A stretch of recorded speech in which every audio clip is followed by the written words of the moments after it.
하나님은 보석보다 귀한 지혜를 선물해 주시기를 원하십니다.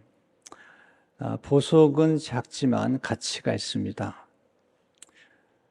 그 이유는 보석이 진귀하기 때문입니다. 또 보석은 우리가 필요할 때 돈으로 바꿀 수도 있죠. 보석은 귀하지만 우리에게 생명을 줄 수는 없습니다. 만약에 여러분들이 외딴 섬에 들어간다면 씨앗을 가지고 들어가겠습니까? 아니면 다이아몬드를 한 움큼 가지고 들어가시겠습니까? 이런 질문하면 둘 다 가지고 들어가겠습니다. 이런 분 계신데 그러지 말고 그 중에 하나만 가지고 들어간다면 씨앗을 가지고 가야죠. 왜냐하면 씨앗을 심어야지 우리가 양식을 삼을 수 있기 때문입니다. 어떤 분들이 다이아몬드를 찾기 위해서 먼 길을 떠났습니다. 사막길에 다이아몬드를 찾기 가는 길에 이제 목이 너무 말라서 가지고 있던 물을 다 마셔버리고 물을 찾습니다. 마침 발 앞에 보니까 물이 담긴 것 같은 수통이 보였습니다. 너무 반가워서 수통을 열고 마시는 순간 물이 쏟아진 게 아니라 다이아몬드가 쏟아졌습니다. 물이 없어서 죽었습니다. 보석보다 소중한 건 지혜인데 지혜는 많은 축복과 함께 우리에게 생명을 주기 때문이죠. 또 영원한 생명까지 선물해 주는 것이 지혜입니다. 지혜의 본체가 예수 그리스도시기 때문이죠. 잠언 3장 13절 18절을 보면 잠언의 지혜 찬가, 지혜를 노래하는 노래가 기록되어 있습니다. 지혜를 얻은 자와 명철을 얻는 자는 복이 있나니 이는 지혜를 얻는 것이 은을 얻는 것보다 낫고 그 이익이 정금보다 나옵니다. 지혜는 진주보다 귀하니 내가 사모하는 모든 것으로 이에 비교할 수 없도다. 그의 오른손에는 장수가 있고 그의 왼손에는 부귀가 있나니 그 길은 즐거운 길이요 그의 지름길은 다 평강이니라. 지혜는 거둔 자에게 생명나무라 지혜를 가진 자는 복되도다. 지혜를 가진 게 복이 있죠. 장수, 부귀, 즐거운 길, 평강, 그리고 생명나무다. 이 생명나무는 생명을 상징합니다. 잠언 3장 21절 22절을 보게 되면 내 아들아 완전한 지혜와 근신을 지키고 이것들이 내 앞에서 떠나지 말게 하라. 그리하면 그것이 내 영혼의 생명이 되며 내 목의 장식이 되리니. 생명보다 중요한 건 없습니다. 우리가 돈을 무시할 수 없어요. 우리가 숨을 쉬는 동안까지는 돈이 필요합니다. 그러나 죽음 앞에 직면하게 되면 돈은 숫자에 불과하고 종이에 불과합니다. 우리가 돈을 많이 가지고 있는 것 같지만 사실은 다 숫자에 불과한 거죠. 돈은 내가 쓴 것만 내 돈이고 내가 하나님께 드려서 하늘에 쌓아둔 것만 내 돈이고 내가 나눈 것만 내 돈입니다. 아무리 돈이 많아도 이 세상을 떠나게 되면 그 나와 상관이 없는 것입니다. 그래서 예수님은 천하보다 소중한 것이 사람의 목숨이다. 마가복음 36절에 보면 사람이 만일 온 천하를 얻고도 자기 목숨을 잃으면 무엇이 유익하리요. 어제 해피나잇을 우리가 가졌습니다. 이런 생각을 했습니다. 어제 오신 분 가운데 한 명만이라도 구원받으면 이 모임은 축복된 모임이다. 근데 일부 예배 때 어제 왔던 한 분이 등록을 했어요. 이미 성공한 것 같아요. 한 명, 천하보다 귀한 것입니다. 탈무드는 한 생명을 구하는 것은 천하를 구하는 것이다. 그렇게 얘기했습니다. 이 지혜는 우리에게 생명을 공급할 뿐만 아니라 풍성한 삶을 살도록 도와주는 것입니다. 잠언은 지혜로 가득 차 있습니다. 하나님 우리가 지혜학교에 입학해서 지혜 수업을 받고 지혜가 충만해지기를 원합니다. 이번에 잠언을 가지고 한 12주 정도 말씀을 드리겠는데요. 잠언이 뭘까? 이 잠언이란 단어의 뜻이 뭘까? 또 지혜란 뭘까? 왜 하나님 우리에게 지혜를 구하라고 말씀하신 걸까? 지혜자는 어떤 사람인가? 또 지혜가 지는 유익은 뭘까? 어떻게 지혜로운 사람이 될 수 있을까? 이런 질문을 가지고 우리가 한 12주 정도 같이 공부하면 좋겠습니다. 첫째로, 하나님이 지혜의 원천이십니다. 하나님이 지혜의 원천이라는 사실을 1절에서 보여줍니다.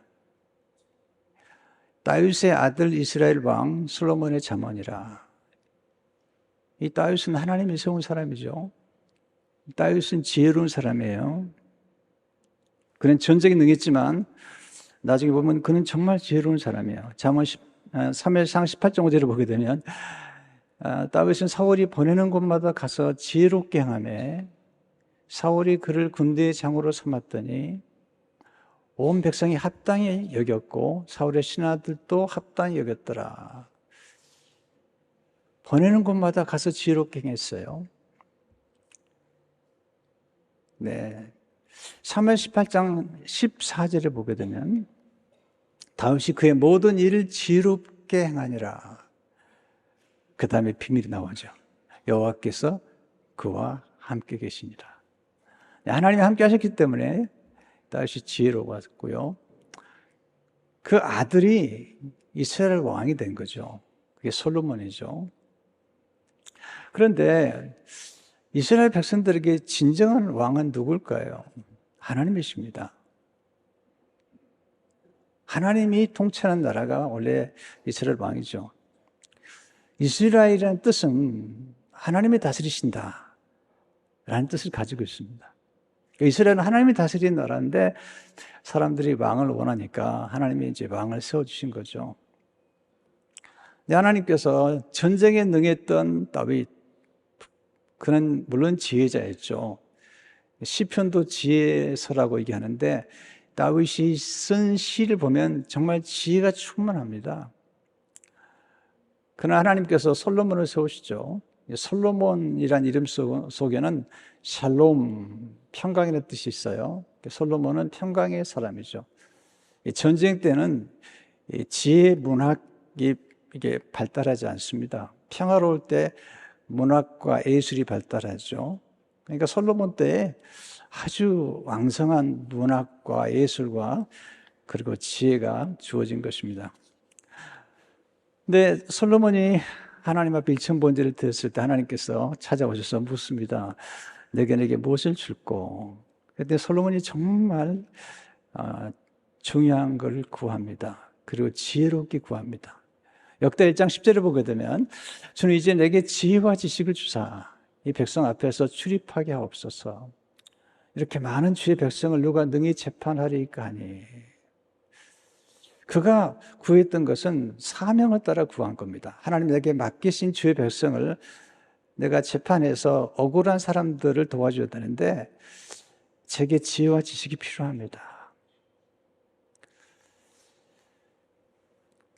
솔로몬이 하나님께 지혜와 지식을 구했을 때 너무 기뻐하셨습니다. 지혜란 뭐죠? 지혜란 분별력입니다. 지혜란 올바른 판단 능력입니다. 지혜란 올바른 선택할 수 있는 능력이죠. 지혜란 문제를 분별하고 문제를 해결하는 능력입니다. 지도자에게 반드시 필요한 것이 지혜입니다. 원래 지혜란 자기를 위해서 구하는 게 아닙니다. 지식도 물론 배워서 남을 줘야 되지만 상당히 많은 경우에 지식은 자기를 위할 때가 많지만 지혜는 원래 본질적으로 사명을 위해서 남을 유익하기 위해서 주어진 것이죠. 하나님의 성품이 닮은 게 지혜잖아요. 그러니까 솔로몬은 하나님 앞에 지혜와 지식을 구하는 가장 중요한 이유는 뭐냐면 내게 맡겨진 사명을 완수하기 원합니다.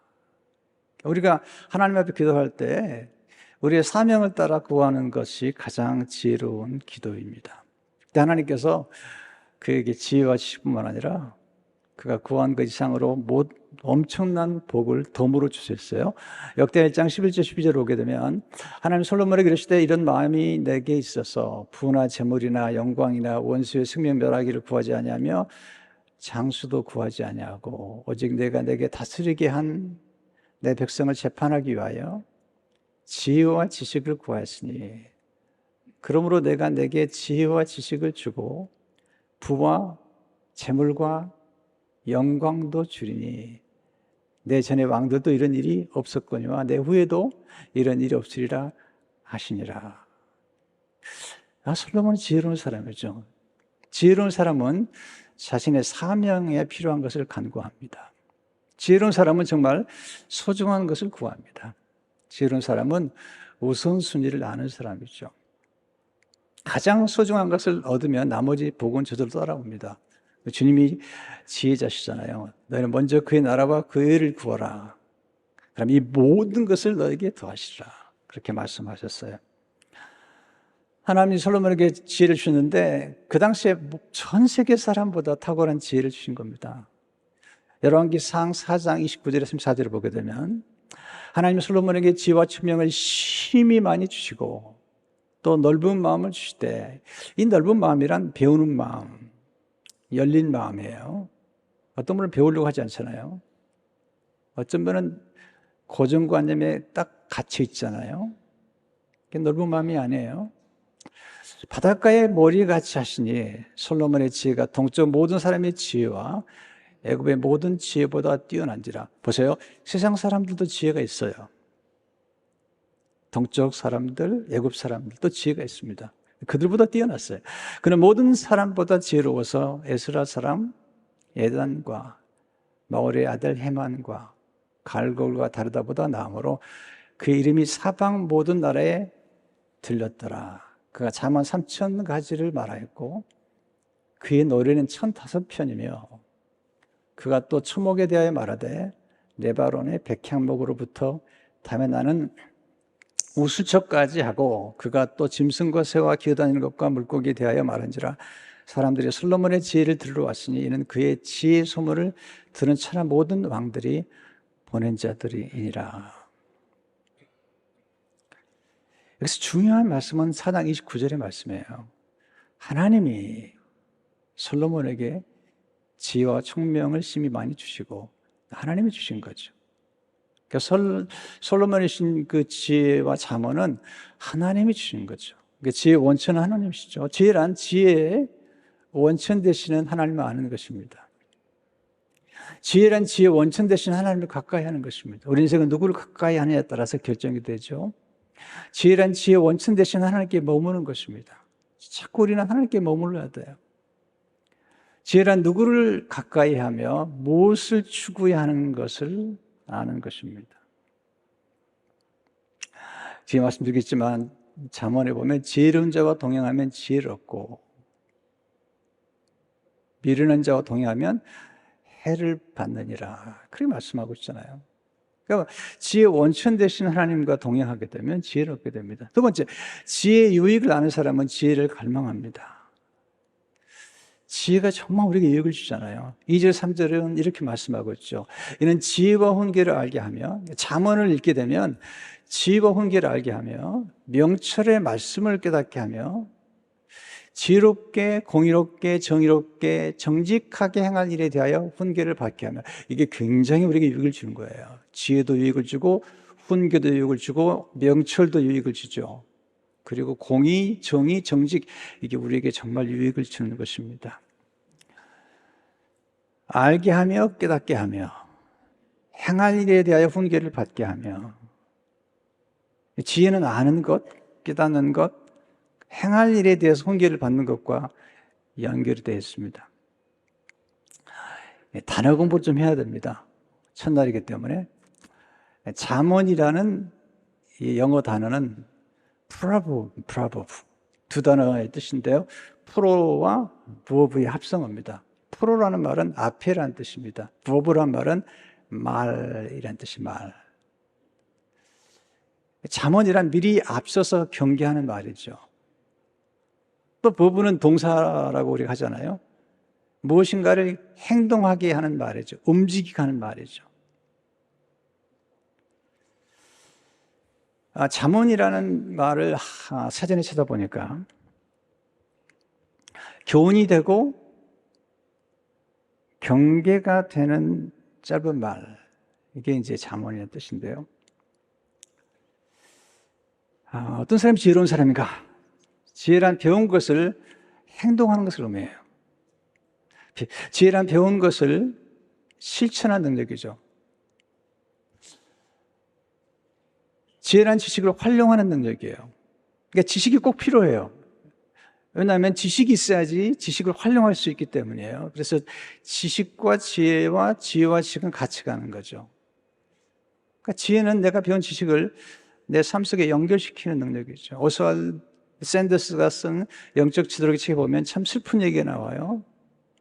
그 아들이 이렇게 얘기해서 우리 아버지는 목사인데 책을 아주 많이 읽으셨다.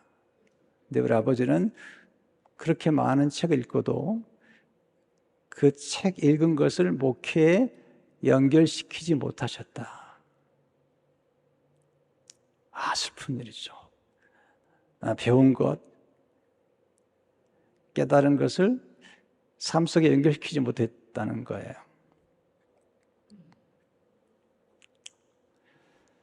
잠언과 비슷한 말들이 격언, 명언, 금언, 속담, 다 비슷한 말들. 제가 이거 이제 차츰 제가 설명을 좀 해드리겠는데요. 본래 이렇게 잠언이나 명언이나 금언, 무슨 농축된 세월이 지나면서 사람들이 이렇게 회자되는 그런 지혜죠. 예를 들면 말이 씨가 된다. 이런 말은 우리가 하는 말이 씨가 된다. 이 말은 진짜로 놀라운 말이에요. 우리가 말하는 것이 우리 삶 속에 나타나기 때문이죠. 근데 이 말은 누가 하는지 몰라요. 그래서 격언이라고 하기도 하고 또 속담이라고 또 해요. 그러나 누가 이 말을 했는지를 아는 것은 아포리즘이라는 말을 써요. 아포리즘. 아포리즘이란 짧은 금언이나 명언인데 누군가가 남긴 말이죠. 파스칼의 팡세를 주로 아포리즘이라고 그래요. 사람은 갈대다. 그런데 생각하는 갈대다. 이거 누가 한 말이죠? 답을 드렸는데 파스칼이란 말이죠. 이걸 아포리즘이라고 그러죠. 내 자신을 알라. 누가 한 말이죠? 네, 우리가 어떤 말을 들었을 때 이건 누가 한 말이랑 알면 그건 아포리즘이라는 표현을 쓰죠. 저는 이렇게 단어를 공부할 때 한문을 같이 공부하는 걸 참 좋아해요. 잠언이라는 한문이 재밌어요. 바늘잠. 바늘을 꼭 찌르잖아요. 이게 잠이에요. 말씀은 바늘처럼 꼭 찌르는 말이에요. 무감각한 사람들에게 자극을 주는 말이죠. 정신을 차리게 하는 말이죠. 이 말이 곧 훈계와라는 말과 연결되어 있습니다. 훈계란 가르칠 훈과 경계할 계죠. 훈계란 가르쳐 잘못된 길로 가지 않도록 경계하는 것입니다. 유혹을 물리치도록, 유혹 잘못된 길로 가지 않도록 경계하는 것. 우리 자녀 교육에서 얼마나 중요합니까? 또 우리 스스로도 얼마나 중요합니까? 얼마나 많은 사람들이 가지 않아야 될 길을 가다가 인생을 망치고 마는 것입니까? 그러니까 잠언이란 우리를 쿡 찔러가지고 우리를 깨우치고 그리고 바른 길로 돌이키도록 도와주는 것. 이게 그 성경이죠. 디모데후서 3장 16절을 보게 되면 모든 성경은 하나님의 감동으로 된 것으로 교훈과 책망과 바르게 함과 의로 교육하기에 유익하니. 지혜는 우리가 어디 있는지, 그리고 어디로 가야 되는지, 또 잘못됐다면 올바른 길로 가도록 우리를 이끌어주는 것이 지혜입니다. 길이 아니면 가지 않아야 되는데 우리 어렸을 때도 길이 아니기를 가다가 나중에 폭망한 것들을 경험하게 됩니다. 원래 지혜란 히브리어로 호크마라는 단어인데 네이버 사전에 이렇게 정의했습니다. 지혜란 사물의 이치를 빨리 깨닫고, 이게 중요한 표현이에요. 빨리 깨닫는다. 네, 이게 총명하다. 네, 순발력이죠. 사물을 정확하게 처리하는 정신적 능력이다. 여러분, 우리가 살다 보면 위기를 만나죠. 갑자기 훅 들어오는 고난과 역경과 질병, 사고들, 갈등, 이런 것들을 순식간에 처리하는, 시간이 많잖아요. 순식간에 해결해야 돼요. 위기관리. 이건 지도자가 반드시 해야 될 거예요.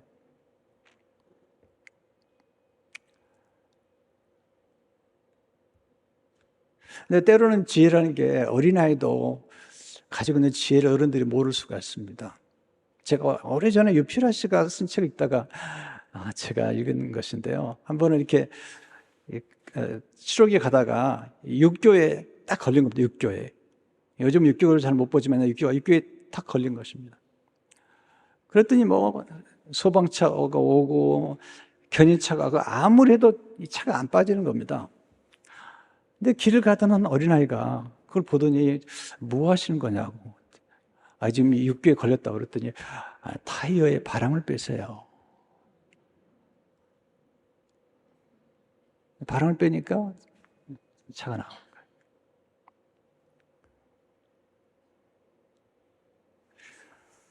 거예요. 두 친구가 길을 가는데 갑자기 곰이 나타났어요. 여러분, 곰이 느려요, 빨라요? 곰이 무척 빠릅니다. 곰이 느리다는 것은 곰을 우습게 여기는 겁니다. 곰이 무척 빠릅니다. 곰이 나타나니까 한 친구가 바로 앉아서 운동화 끈을 촥 맵니다. 옆에 친구가 말합니다. 야, 곰이 얼마나 빠른데? 그랬더니 친구가 하는 말이, 곰이 빠른 걸 나도 알아. 그러나 너보다만 빠르면 돼, 나는. 아직도 이해를 못 하시는 것 같은데, 이것은 친구를 버려도 좋다는 얘기가 아니에요. 제가 설명해 드린 건 뭐냐면, 지혜란 뭐냐? 순발력이라는 거죠. 순간의 위기에 어떻게 대처하느냐. 지혜는 위기 상황에서 빠르게 대처하는 능력입니다. 지혜도 배우고요, 지혜도 잘하는 겁니다. 물론 하나님이 주시지만 지혜도 잘하고 충만해지는 거예요. 이 지혜라는 한문의 합성어가 재밌습니다. 지혜는 슬기지자에 슬기로울 해가 합성한 것이죠. 여기서 슬기지자를 먼저 보면 지혜롭다를 의미하는데, 이 지는 알지와 해일의 합성어예요. 날마다 아는 것이 쌓이면 지혜로워진다는 거예요. 이 한자는 사물의 도리와 시비와 선악을 잘 판단하고 처리한 능력과 지혜를 의미합니다. 근데 지자도 재밌지만 해자는 더 재밌어요. 슬기로 해는 총명하다, 사리에 밝다는 뜻인데요. 사리를 밝게 분별하는 지혜가 슬기로 해자인데, 두 단어로 돼 있어요. 비해와 마음심이에요.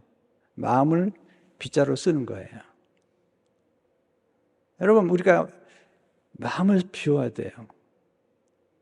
그리고 돌이킬 수 없는 과거를 비워야 돼요. 이게 쓰는 거예요. 그러니까 지혜로운 사람은 마음을 비우면 지혜롭게 되고, 욕심도 비우면 지혜롭게 돼요. 뿐만 아니라 돌이킬 수 없는 과거는 빨리 비워야 돼요. 그래야지 새로운 만남과 새로운 미래가 기다리고 있는 거거든요.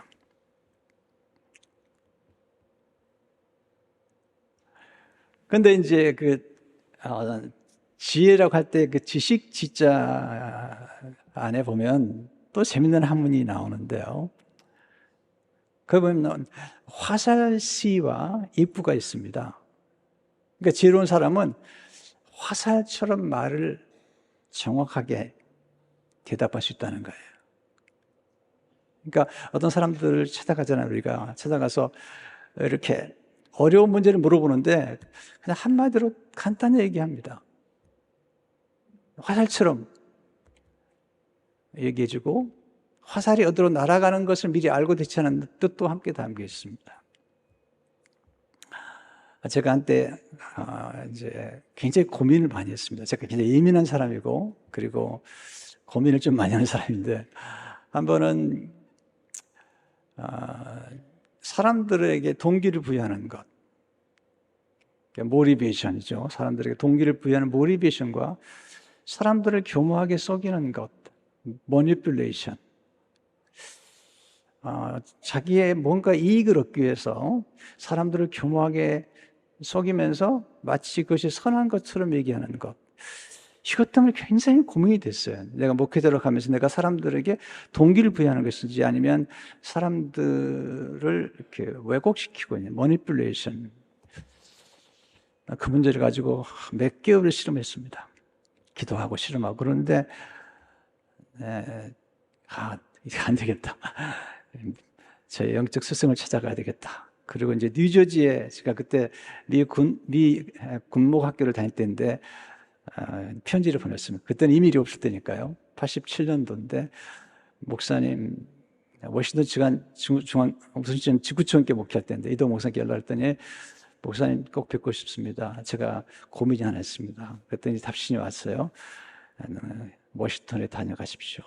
그래서 이제 주말에 차를 타고 4시간 걸려서 가서 하룻밤 자고 그리고 주일날 목사님 설교를 듣고 그리고 식사 시간에 식사를 같이 하면서 물었습니다. 목사님, 제가 고민이 안 했는데 이 모티베이션, 사람들에게 동기를 부여하는 거하고 이 매니플레이션, 어떤 동기를 숨기고 자기 이익을 추구하는 그런 것들 때문에 고민이 있습니다. 그랬더니 짧게 너무 고민하지 말라고. 선한 동기를 가진 사람들 속에도 야심이 있고 야심을 가진 사람들 속에도 선한 동기가 있다고. 너무 구별하려고 하지 말라고. 시간이 지나면 알 수 있다고. 해결됐습니다. 짧은 한마디, 화살같이 한마디 하셨는데 그렇구나.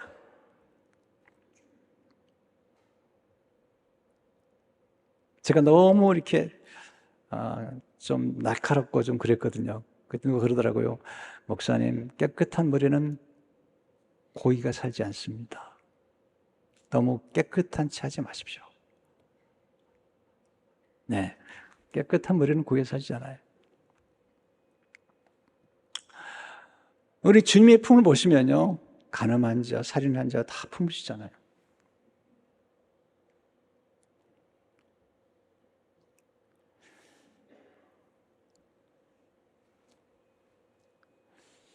솔로몬이 대답을 잘해요. 스바 여왕이 찾아와가지고 여러 가지 문제를 가지고 질문하죠. 열왕기상 10장 1절에 보게 되면 스바 여왕이 여호와 이름으로 말미암은 솔로몬의 명성을 듣고 와서 어려운 문제로 그를 시험하고자 해요. 질문하는 거죠. 어려운 질문을. 그랬더니 대답을 다 잘해버려요. 3절에 보게 되면 솔로몬이 그가 묻는 말에 다 대답하시니 왕이 알지 못하여 대답하지 못한 것이 하나도 없었더라. 그때 스바 여왕이 얘기합니다. 8절에 복되도다. 당신의 사람들이요. 복되도다. 당신의 이 신하들이요. 항상 당신 앞에 서서 당신의 지혜를 들으미로다.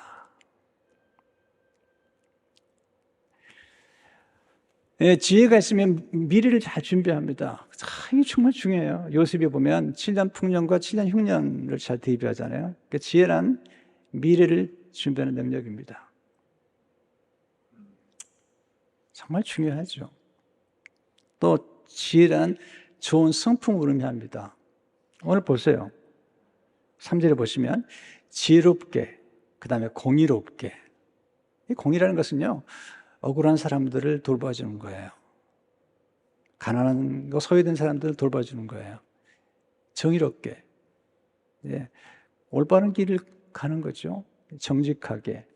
여러분, 부정직한 사람이 만약에 그가 성공했다면 그건 성공한 게 아닙니다. 하나님이 우리에게 돈을 벌 때 꼭 물어보시는 게 있습니다. 내가 얼마나 많은 돈을 벌었냐 하는 관심이 없습니다. 내가 돈을 어떻게 벌었느냐. 두 번째, 그 돈을 어디에 썼느냐. 하나님 관심 그거밖에 없습니다. 하나님은 부자세요. 때문에 우리가 돈을 얼마나 가졌다는데 별로 관심이 없으세요. 다만 어떻게 벌었느냐. 그리고 어디서 썼느냐. 내가 내게 맡겨준 돈을, 내가 내게 맡겨준 돈을 벌도록 하면 재물은 능력을 내게 줬는데 그걸 너는 어디에 썼느냐.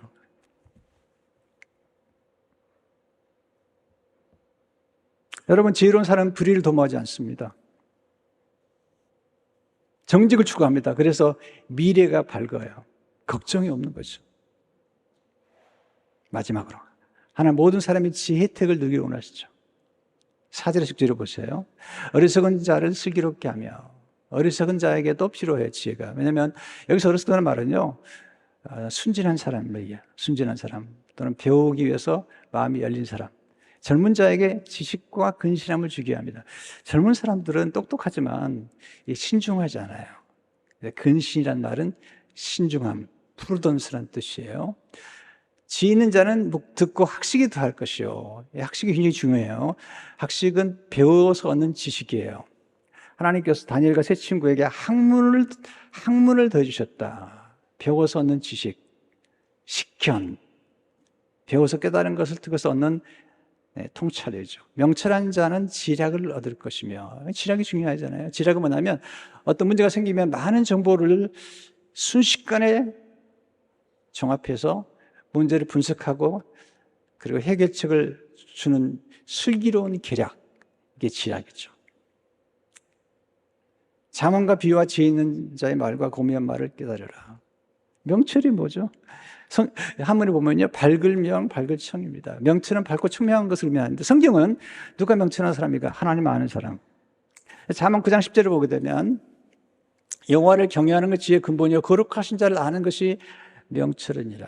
여기서 우리 잠언의 궁극적인 목적을 배우는데 잠언은 처음부터 끝까지 사실은 이 한 주제로 갑니다. 하나님을 경외하라는 거예요. 잠언 1장 7절을 보시면 여호와를 경외하는 것이 지식의 근본이거늘 미련한 자는 지혜와 혼계를 멸시하느니라. 하나님을 경외하는 게 굉장히 중요한 거죠. 이 경외한다는 말은 무서워 떤다는 게 아닙니다. 하나님을 존경이고 하나님의 하나님 되심을 인정하고 그리고 하나님이 모든 만물을 만드시고 이 모든 만물 속에 하나님의 솜씨가 담겨 있다는 것, 그걸 아는 것이죠. 그리고 하나님을 최우선에 두고 하나님을 경배하는 것입니다. 그래서 잠언 1장에서 시작한 이 하나님 경외함이 마지막 장에 가면 이렇게 결론을 맺어요. 잠언 31장 33절을 보게 되면 고운 것도 거짓되고 아름답고도 헛되나 어디 여호와를 경외하는 여자는 칭찬을 받을 것이라. 그 손의 열매가 그에게로 돌아갈 것이요 그 행한 일로 말미암아 성문에서 칭찬을 받으리라. 여러분, 하나님을 경외하는 사람들은 경탄을 잘합니다. 이 모든 만물이 하나님 만드셨어요. 많은 분들이 감탄을 잃어버렸어요. 거룩한 놀람. 아브라함 햇셀 이런 말 했어요. 제가 좋아하는 유대인 학자인데 끝없는 놀람은 우리가 태어나면서부터 빚진 자라는 느낌을 새롭게 한다. 경외하는 자는 결코 자만심을 가질 수가 없다. 경외 속에서 우리가 지닌 모든 것이 은혜로 받은 것임을 알따랍니다. 세계는 사람들이 아니라 사물이 아니라 사명으로 구성되어 있다. 우리가 감사하는 사람들이요, 하나님을 경외하는 거예요. 경탄할 줄 알았다. 우와. 네. 시인들은 경탄을 잘하죠. 최연숙 시인은 이렇게 썼어요. 작은 불꽃이 우주를 품었다. 이 경탄하는 겁니다. 윌리엄 블레이크, 제가 자주 인용하는 말이죠. 하늘의 모래 속에서 세계를 보고 한 송이 들꽃 속에서 천국을 본다. 손바닥 안에 무한을 거머쥐고 순간 속에서 영혼을 붙잡는다. 지혜란 하나님 임재 아래서 하나님 인도를 받으면서 우리에게 주어진 모든 것들을 향해 경탄하는 것입니다. 여러분, 오늘 감사하세요? 아니면 기분이 나쁘세요? 감사해야 돼요. 왜냐하면 오늘은 선물이기 때문이에요. 어제 죽은 사람이 그렇게 누리고 싶은 오늘, 그 오늘을 우리는 선물로 받은 것이죠. 하나님께서 가장 많은 복을 하나님을 경외하는 사람에게 예비하셨어요. 잠언 22장 4절을 보시면 겸손과 여호와를 경외의 보상은 재물과 영광과 생명이라. 여러분, 하나님의 지혜는 창조와 구속에 담겨 있죠. 하나님의 솜씨가 창조에 담겨 있죠. 오늘 성가대 찬양이 내 설교를 미리 알았나? 시편 8편 1절에 오게 되면 여호와 우리 주여, 주의 이름이 온 땅에 어찌 그리 아름다운지요. 주의 영광이 하늘을 덮었나이다. 3절에 보시니까 주의 손가락으로 만드신 주의 하늘과 주께서 베풀어 두신 달과 별들을 내가 보오니. 이게 다윗의 고백이죠. 하나님의 창조에 하나님의 지혜가 나타났고 구속에 하나님의 지혜가 나타났다. 이게 뭐냐면 하나님은 공의로우신데 죄를 보면 심판해야 돼요. 근데 하나님은 죄인을 사랑하세요. 하나님은 사랑의 하나님이시죠. 그래서 하나님께서 그 딜레마를 해결하기 위해서 흠없는 아들을 이 땅에 보내셔서 우리의 죄를 대신 대속하게 하시고 그 하나님의 아들에게 심판과 저주를 받게 하시고 우리에게는 우리를 사랑하셔서 예수님의 의로움을 전가시켜 주셨어요. 이 하나님의 지혜죠. 이 지혜를 사도 바울은 고린도서 1장 23절 24절 이렇게 얘기하고 있죠. 우리는 십자가에 못 박힌 그리스도를 전하니 유대에게는 꺼리끼는 것이요 이방인에게는 미련한 것이로되 오직 부르심을 받은 자들에게는 유대인이나 헬라인이나 그리스도는 하나님의 능력이요 하나님의 지혜니라. 여러분, 지혜가 자라고요. 지혜가 점점 충만해집니다. 요한복음 2장 40절을 보시면 아이가 자라며 강하여지고 지혜가 충만하며, 지혜가 충만하니까 하나님의 은혜가 임해요. 52절을 보게 되면 52절, 예수는 지혜와 키가 자라가며, 지혜가 자라니까요 하나님과 사람에게 더욱 사랑스러워 가시더라. 여러분, 지혜로운 사람은 이렇게 사랑을 받게 되고 은혜를 받게 되고 사람들에게 인정과 존경을 받게 되죠. 오늘 이 말씀을 기억하면서 여러분, 하나님이 주신 지혜로 풍성한 삶을 사시는 여러분 되시기를 주 이름으로 축원합니다.